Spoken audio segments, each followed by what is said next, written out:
Hi folks, welcome to UCLAMDChat. Today's webinar is going to be about the neuroscience of behavior change. I'm Robert Bilder, a Tenenbaum Family Professor of Psychiatry and Biobehavioral Sciences, and I'm excited to talk to you about this topic, and I'm also excited to get your questions, which you can ask on Twitter just using the hashtag #UCLAMDChat. So I look forward to get those questions coming in. Some of you may have questions already. And as we go on, I'm sure you're going to have a lot more questions. What I'd like to do is talk about some of the fundamental principles of behavior change from a neuroscience perspective. So I'd like to start with talking about the stages of change model, and then introduce some brain theories of behavior change, and then finally give you a couple of applications and examples. If you're interested in delving in, there's a couple of articles here that you can read up on. And delve in to get more material that I hope will back up what I'm about to tell you. Now, why do we care about behavior change in the first place? Well, I think we're increasingly recognizing throughout medicine that most medical illnesses are preventable and that prevention involves behavior. So if we think about all of the major health problems that we face, cardiovascular disease, diabetes, other diseases are all linked to diet, exercise, and even things like cancer that we might not think of as often being related to behavior is very clearly related to smoking behavior. And what about the use of sunscreens? That's another behavior that can help to prevent life-threatening cancers. And indeed, almost all medical illnesses, including cardiovascular disease, cancer, and many more, are related to stress and our ability to cope with stressors. So that is just about medical illnesses. Then if we think additionally about what are traditionally called neuropsychiatric illnesses, depression being the most conspicuous example, those neuropsychiatric illnesses alone account for more worldwide disability, actually 28% of all disability-adjusted life years, with 10% of the world challenge in disability related to depression alone, and alcohol use disorders, another behavior problem, accounting for an additional 4%. So across all illnesses, both non-psychiatric and psychiatric, we've got major issues that behavior change can help us to overcome. So you may wonder why, if we so clearly recognize the need for behavior change, why is it hard to change? And I think that the bottom line is that repetition of behavior leads to encoding in brain systems that only change very slowly. There's a brain system that's called the habit system, that involves a region of the brain known as the basal ganglia, a discrete learning system in the brain that helps to set up our habits, and they're slow to be established and they're slow to be changed.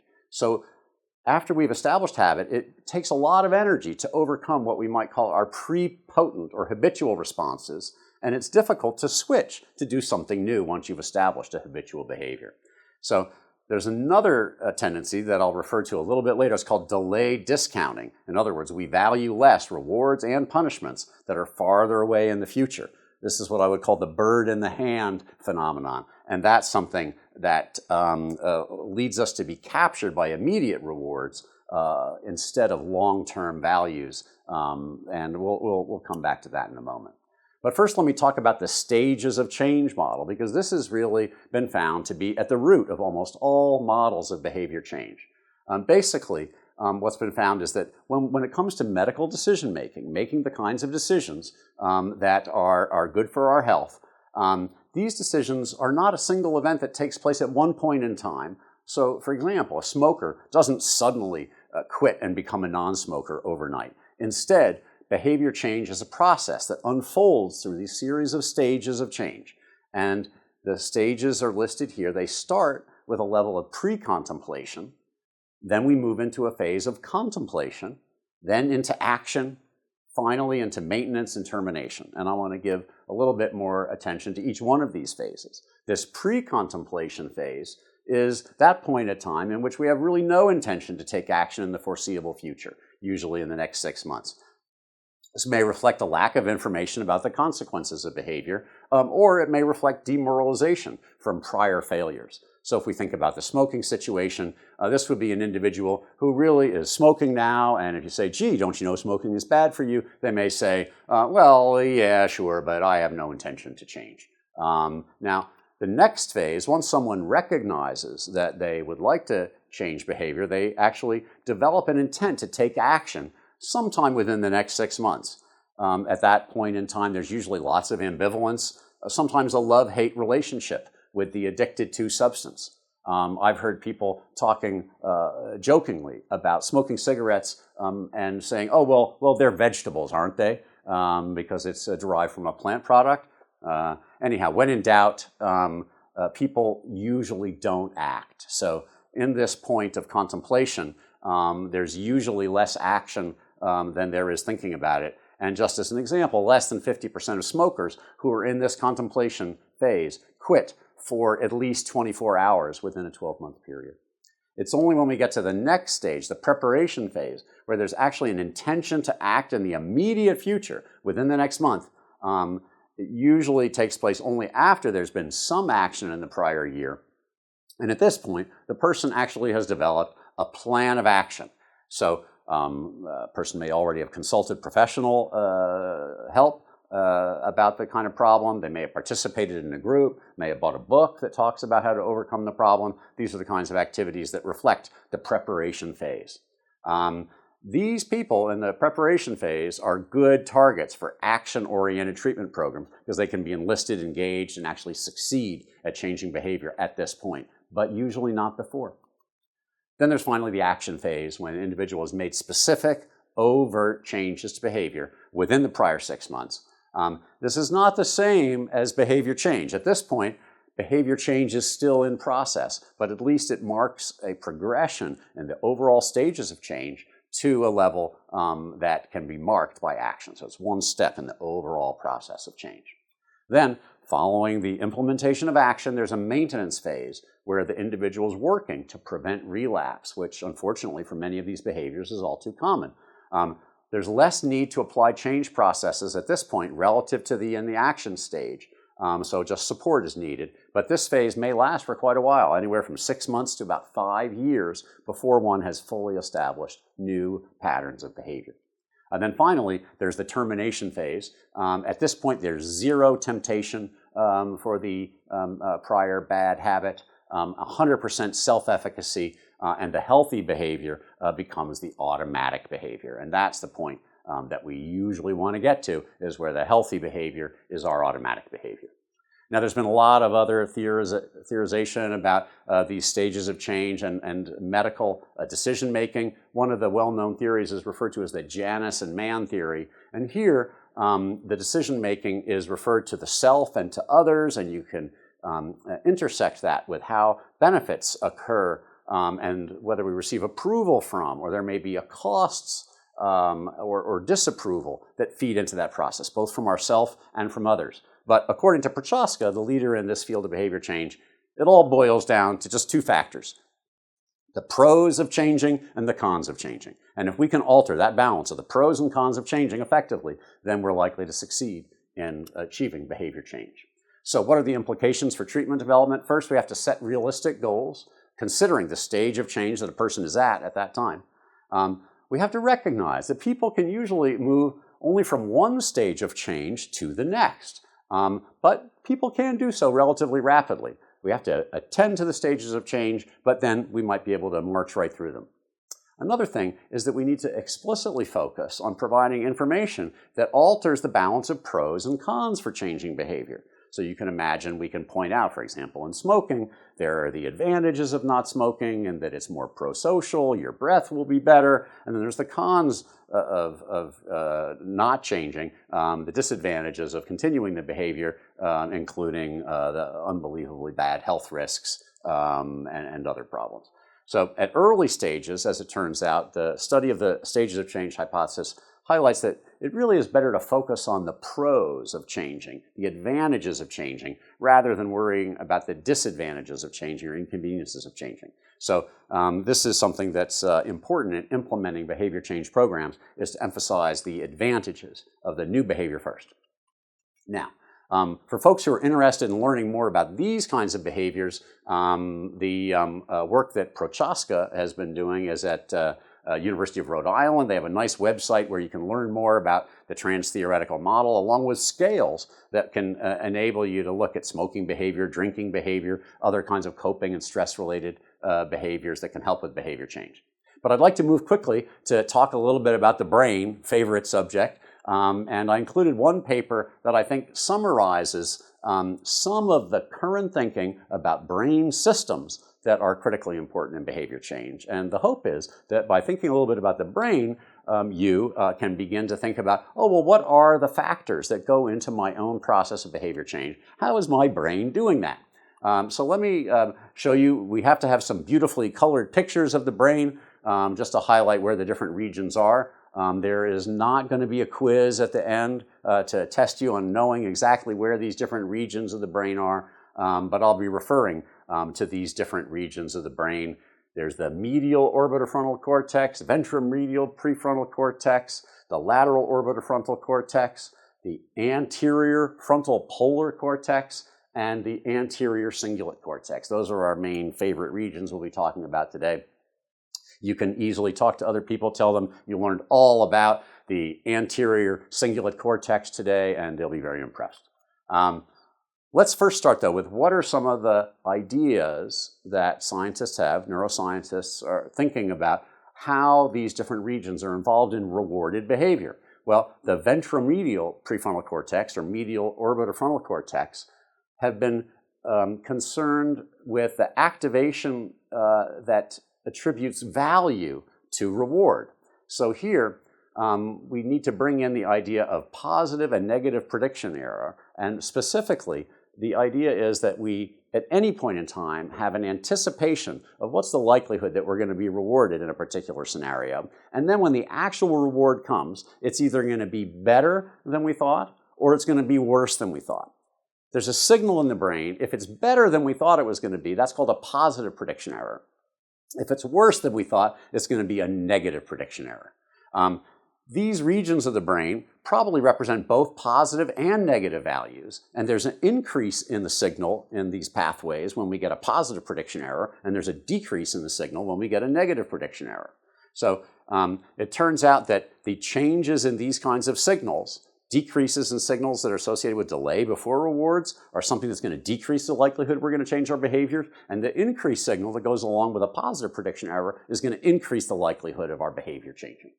So that's something to think about, just this valuation of the reward. Now, there's another part of the brain, the lateral orbitofrontal cortex, and again, don't worry about where these are. The important point is to think about the different processes. These regions seem to be more activated by punishment or non-reward.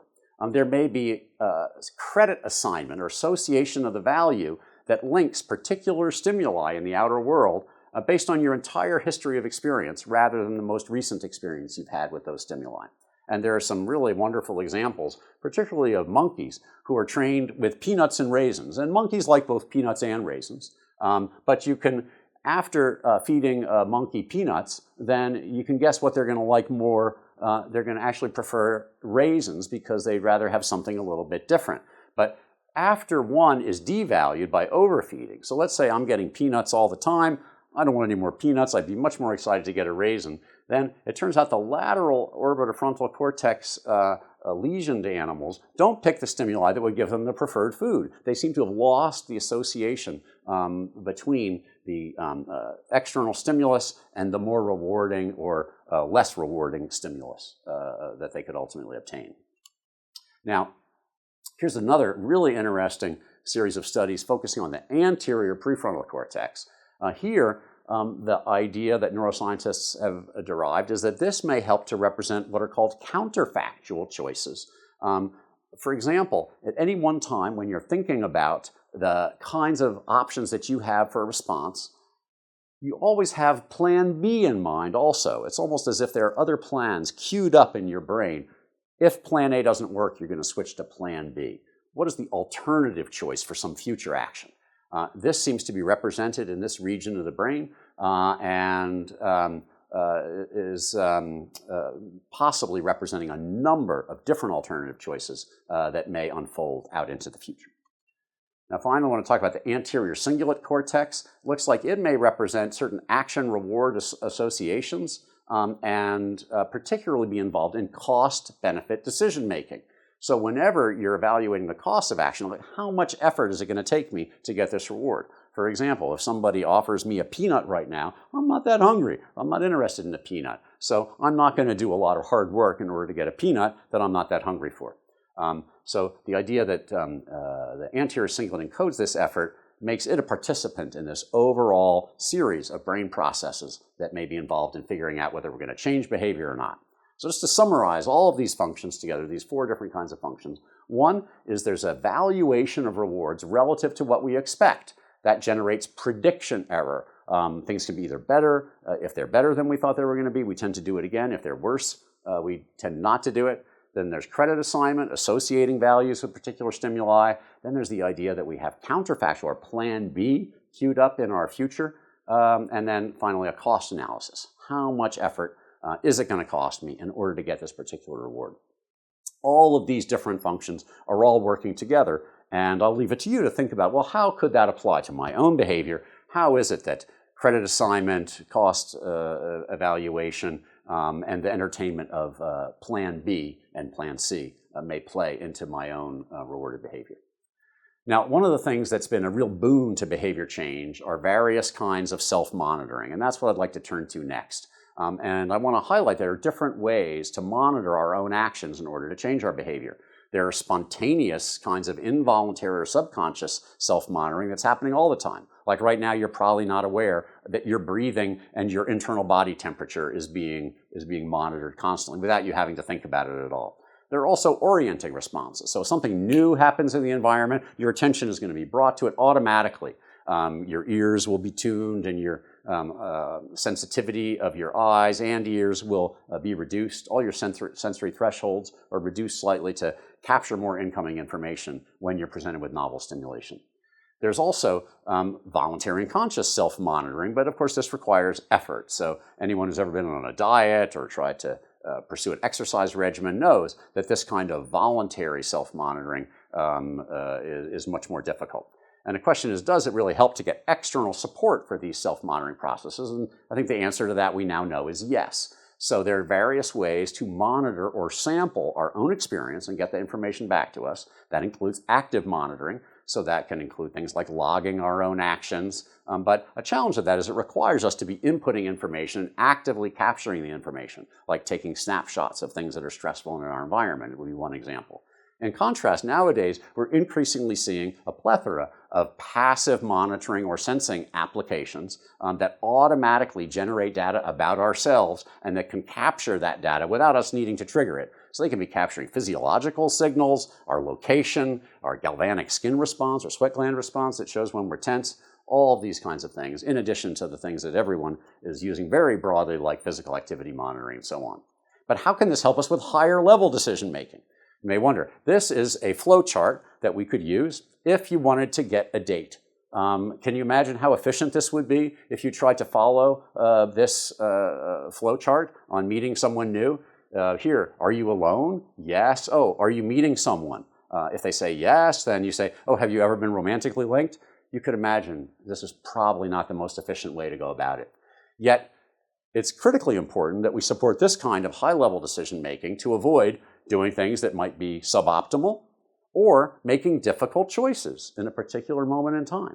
It is not easy to make these choices. So how can we go about supporting this? And here I'd like to bring back this concept of delayed discounting. You remember I talked earlier about this bird in the hand phenomenon. We, through evolution, have been trained to try to capture what is immediately available as a reward. But it turns out it's much easier to specify sound long-term goals, like I want to be a better person, rather than to bring those down to short-term realistic plans. And what we need are tools that map long-term goals into immediate schedules for action. It's really quite remarkable how the delay discounting curve operates. This chart shows the perceived value of $100 depending on how long you have to wait for it.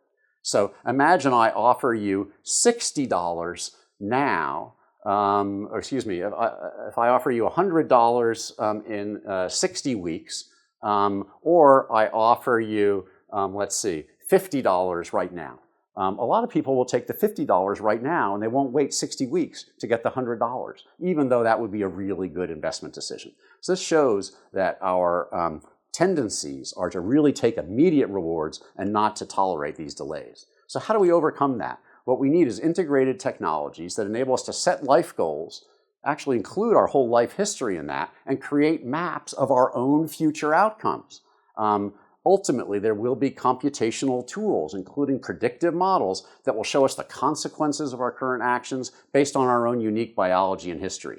And these things will generate what-if scenarios to show us what the results could be if we are able to change our behavior. And then we'll have decision analyzers where we're able to compute rational choices and be prompted to participate in the best possible action. So this is an overall model of how this kind of a life map process could work. You can see we aggregate a whole bunch of information about our personal history, our biological data, aggregate that data in order to create a life map. And we include in there our long-term goals and short-term actions in a goal-setting module. Then this is all compared in an evidence base to try to generate a predictive model and make projections about what's going to happen to us. What's our risk for being depressed? What's our risk for alcohol abuse? What are our potentials for engaging in more well-being or stress resilience? Then we can build in what-if adjusters. What if I change my behavior? Will that alter the projections? And then I can pick the actions that I want and drop them into my to-do list. So I did this with some software that enables me to use aging software. That's my current condition. But what if I age by 20 years, start smoking, and gain about 20 pounds? This is so horrible an outcome that this prompted me immediately to start exercising more, eating better, and participating in other activities. Now, what about the positive side of this? If I were actually able to eat well, exercise, get good sleep, and maintain friendships, this is what I could look like. And as you can see, the software still needs a little bit of work, yet I think that this is the kind of tool that we'll be seeing in the future that will give us both the possible adverse outcomes that may be confronting us, along with the possible benefits, and to incorporate a whole range of different kinds of activity. Just as an example of the kinds of things that we're learning you can do if you're able to change behavior, there are certain kinds of negatives that we know we can alter in order to promote neurogenesis, to alter our cognitive performance, and to change the level of anxiety that we experience. So for example, if we can get leverage on stress and reduce our stresses, we can actually promote neurogenesis, enhance cognitive performance, and provide benefits for anxiety-like behavior. Same thing with altering our diet and avoiding obesity. In contrast, there are a bunch of positive activities that we could engage in and substitute if we increase our level of physical exercise, increase our sexual experience, enrich our environments, and possibly provide certain kinds of intracranial self-stimulation. We can actually get benefits in neurogenesis, cognitive performance, and reduce anxiety-like behaviors. There are other things that mix, are a mixed bag, certain parenting experiences, stress and physical exercise, stress and sexual experience. As we mix these things, then we get a range of mixed outcomes. And so I think it's determining for each and every one of us how we can come up with the most positive blend that will reduce negative behaviors, increase positive behaviors in order to promote the kind of healthy behavior that we want. That is, I think, the goal for each of us. So with that, I'll thank you for listening. For those who are interested, we have an upcoming summer session course where we're going to be drilling into a lot of these ideas in much greater detail. I think information about this course, Personal Brain Management, how to apply these tools to your own brain, is available at the website for the UCLA summer sessions. So with that, let me again request that you give us some questions. And again, thank you very much for listening.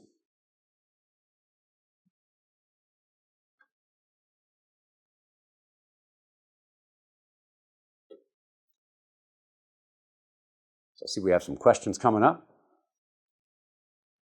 Fantastic.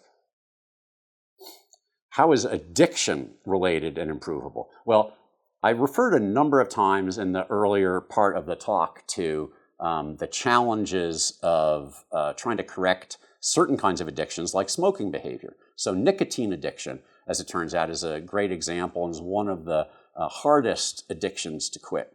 There are certain substances, most of which involve developing some kind of a tolerance to. In other words, it requires an increased amount of the substance in order to get the same effect. And then even more critically, there are withdrawal effects. So when you stop using the substance, you experience really horrible symptoms, and it requires taking the substance again in order to alleviate those kinds of problems. So in order to overcome many of these addictions, one of the things that's required is to think about the stages of change. If we know already that we're in a contemplative stage, then we want to then move into promoting the transition into an action phase following that stages of change model. Typically, that can be supported by highlighting what are the pros of changing behavior versus the cons of changing behavior. And among the therapies that have been found to be effective, one that's critically related to behavior change is what's called behavioral activation theory. So that is exactly the process of identifying long-term values and goals and trying to convert those into more immediate actions, thereby overcoming this delayed discounting problem. So I think that it's a great idea to consult professionals, and you may ask professional psychologists or psychiatrists how behavioral activation theory and the approaches of behavioral activation therapy might work for you.